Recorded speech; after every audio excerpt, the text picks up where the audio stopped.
मंत्री महोदयाने लिखित उत्तर दिलेलं आहे, ते तोंडी उत्तर दिलेलं आहे, ते कारवाई करू वगैरे वगैरे हे नेहमीचीच उत्तर असतात, त्यात काही नवीन नाही. पण मंत्री महोदय, आपल्याला आता मुंबईमध्ये कुठे काय डान्स बार वगैरे आहेत, माझ्या आयुष्यात कधी मी बघितले नाहीत. परंतु तुम्ही रात्रीच्या वेळेला एकदा पनवेलला जा आणि दिवसाचे एकदा जाऊन बघा. दिवसाचे संपूर्णपणे अध्यक्ष महोदय ते सगळे धाबे, ते बार, ते हॉटेल्स पूर्णपणे बंद असतात. एकही हॉटेल उघडं नाही. परंतु पनवेलच्या बाजूनं मुख्यमंत्री महोदय तुम्ही रात्रीचा प्रवास करून बघा. हा रात्रीचा प्रवास करत असताना आत बाहेर कुठे जायची गरज नाही, मेन हायवेचंच मी बोलतोय. दोन्ही बाजूनं इतक्या सगळा नुसता लखलखाट, ते संपूर्णपणे लाइटिंग, तो सगळा आवाज, ते सगळं पब्लिक, हे रस्त्यावर कुठल्या प्रकारचा ऑर्केस्ट्रा बघायला येतं मंत्री महोदय? त्या ठिकाणी कुठलाही ऑर्केस्ट्रा नाही, तर लेडीज बारच त्या ठिकाणी चालतात, डान्स बारच चालतात. हे खात्रीपूर्वक. आता तुमच्यातला कोणतरी लगेच म्हणेल तुला कसा काय माहिती, तू गेला होतास काय? माझ्या आयुष्यात मी कधी गेलेलो नाही. पण दिवसा एकदा जा आणि रात्री एकदा जा, आपल्याला आपोआप फरक जाणवेल. काही वेगळी चौकशी करण्याची गरज नाही.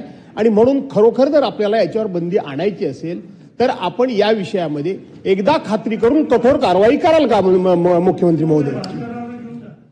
नाही अध्यक्ष महोदय, आपल्याला कल्पना आहे की या राज्याच्या विधानसभेमध्ये माननीय आर पाटील साहेब असताना आपण डान्स बार बंदीचं विधेयक आणलं आणि आपण डान्स बार बंदी केली.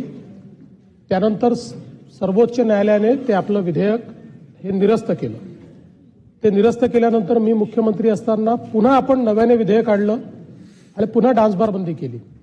पुन्हा ते सर्वोच्च न्यायालयामध्ये गेलं आणि सर्वोच्च न्यायालयाने ते निरस्त करताना त्यावेळी हे सगळे जे डान्स बारचे मालक आहेत यांनी त्या ठिकाणी असं सांगितलं की आम्हाला डान्स बार नाही, आम्हाला ऑर्केस्ट्रा बार चालवायचे.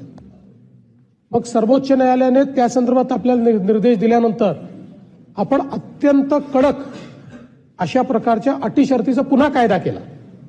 ज्या कायद्यामध्ये ही जागा वेगळी असेल, इथे अल्कोहोल विकता येणार नाही, त्याच्यामध्ये पार्टिशन करावं लागेल, अशा सगळ्याचा कायदा आपण केला. पुन्हा सर्वोच्च न्यायालयाने तोही कायदा आपला निरस्त केला. पुन्हा आपण नव्याने काही नियम केले आणि ते नियम त्यानंतर मात्र सर्वोच्च न्यायालयाने आपले नियमबाह्य केले नाही. त्यामुळे मुळात तर या सभागृहाचा जो उद्देश होता तो पूर्णपणे 100% बंद करायचाच होता.